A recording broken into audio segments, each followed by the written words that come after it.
Dr. Gahn, thanks so much for taking some time here for us. It's my pleasure. Thank you.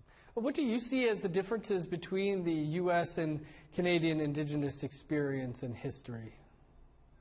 Well, like all Indigenous peoples, Native folks in Canada and the United States have been subject to long centuries of colonial dispossession and subjugation. I think the contours of that dispossession and subjugation have changed just a bit between the communities. So in the United States, for example, there were a great number of Indian wars in which the military chased Indian people and murdered Indian people and captured Native people, relocated them to reservations, and so on. I think when it comes then to thinking about the legacy and history of colonialism in these distinct nation states, these kinds of different histories play out a little separately. I know that in Canada, for example, a big part of the way colonial subjugation has been described has been in the legacy of the residential schools.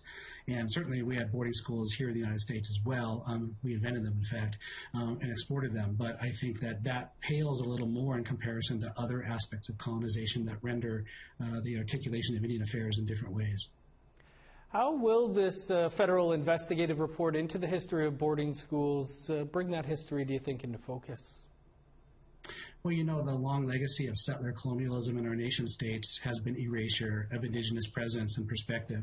And so these kinds of government reports are really important for reversing the ignorance and the invisibility associated with Indigenous peoples in the United States. So I think it will help a lot to illuminate an important part of history that will bring attention to the history and the current situation that results from that history in American Indian and Alaska Native communities. Are you hopeful that there will be some sort of a reckoning like what has been going on in Canada?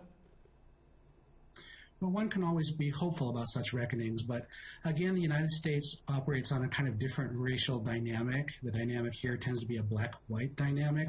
Indian people are often much less visible in comparison to that main way of racial relations unfolding. I think Canada has a really different history and a different dynamic, and so the TRC made a lot of sense in Canada.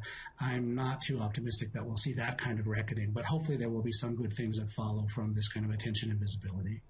What do you think will happen now? Apologies? Are apologies even enough? Apologies help. So an apology would be good, and that's a start. I think apologies without reparation are pretty empty. I think most Native and Indigenous people feel that way as well. So I think that if there could be some form of reparation that would make a concrete difference in the lives of Indian people today, that could be really good. Dr. Gahn, we'll have to leave it there, but sure do appreciate you taking some time to speak with us about this. My pleasure. Thanks.